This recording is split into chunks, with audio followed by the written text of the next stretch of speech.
Hello friends, in this video I am going to discuss the Richardson and Compton experiment. This Richardson and Compton experiment is used to study the photoelectric effect. The experimental arrangement used to study the photoelectric effect is as shown in figure. It consists of the bulb B, which is evacuated through side tube T. It also consists of the cathode C, which is held at the center of the quartz bulb, and the inner part of this bulb is silvered, and it acts as the anode. This anode is connected to electrometer E. The external potential difference is maintained between cathode and anode.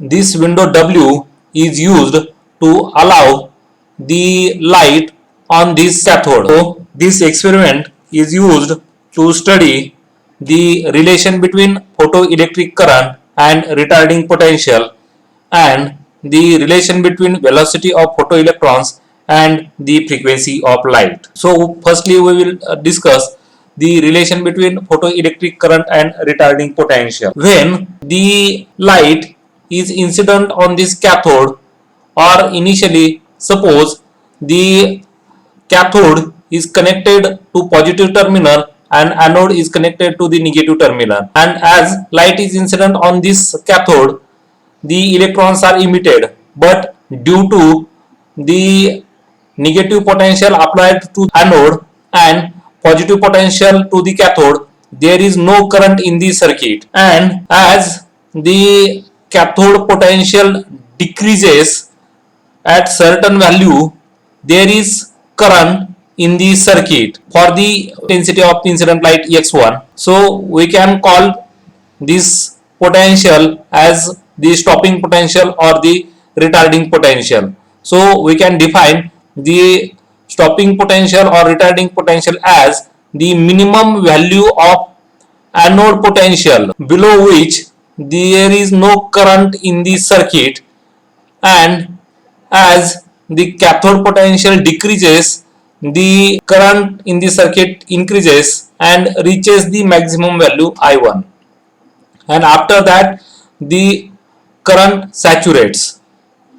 As the intensity of incident light is doubled, that is x2, then again if we apply positive potential to the cathode and negative to the anode up to stopping potential, there is no current in the circuit, and as the cathode potential is decreased, the current in the circuit increases and it reaches the maximum value I2 for the intensity x2. As the intensity of illumination is increased thrice as that of the incident radiation, then there is no current up to the stopping potential, and then current increases and reaches the maximum value I3 for the given intensity of illumination x3.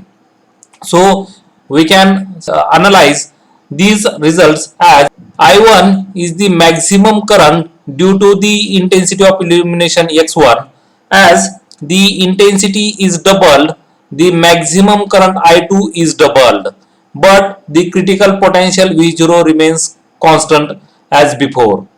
As the intensity of illumination is increased thrice, the maximum current I3 increases proportionally, but in this case also the critical potential remains same as before. So we conclude that the maximum current I maximum is proportional to the intensity of illumination x, that is I maximum is directly proportional to x.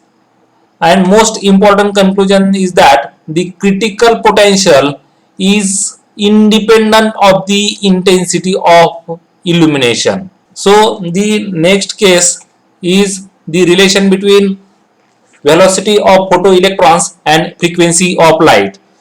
So in order to study this relation, let us consider in first case we have changed the intensity of illumination. Here we can change the frequency of incident light.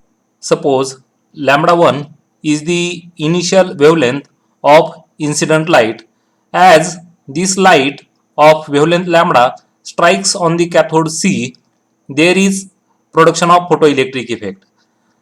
But the cathode is maintained at high positive potential and anode at negative potential. There is no flow of current into the circuit. As the cathode potential decreases and reaches to the stopping potential or the retarding potential, then current into the circuit increases and reaches the maximum value Im. In this case, V1 is the critical potential or stopping potential for the wavelength lambda 1 and Im is the maximum current.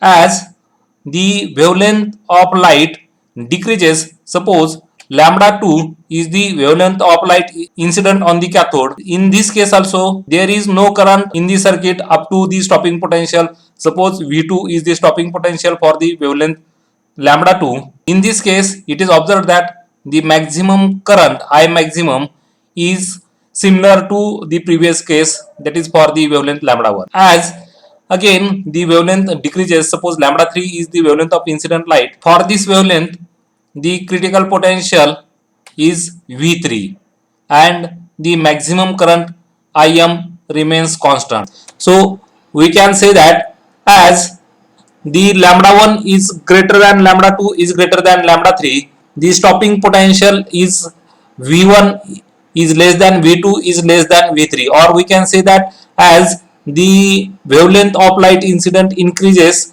the stopping potential decreases. If the kinetic energy of photoelectrons is given by 1/2 mv square is equal to ev0, or we can simply write it as E is equal to h nu. We know C is equal to nu lambda. Putting this value, we can write 1/2 mv square is equal to hc upon lambda. So we can say that as the frequency of light increases, kinetic energy increases. So if we compare these two results, then it is observed that the stopping, in first case, the stopping potential is independent of the intensity of illumination. But in the second case, as if we change the wavelength of incident light, then the stopping potential decreases or the retarding potential decreases. So if we plot the stopping potential against the frequency, we observe the linear graph. Here this nu zero is called the threshold frequency. We can define this threshold frequency as the minimum value of frequency of incident light below which the photoelectric emission stop completely. This is for suppose metal 1. If we change the cathode material, that is if we use the metal 2, then the threshold frequency changes. But if we plot the slope of these lines, then it is observed that the slope of these two lines is same, or the slope of this straight line gives the value of Planck's constant h, and which is same for all emitting surfaces. So in this we have discussed the Richardson and Compton experiment and also studied relation between the photoelectric current and retarding potential, and relation between velocity of photoelectrons and the frequency of light. Thank you.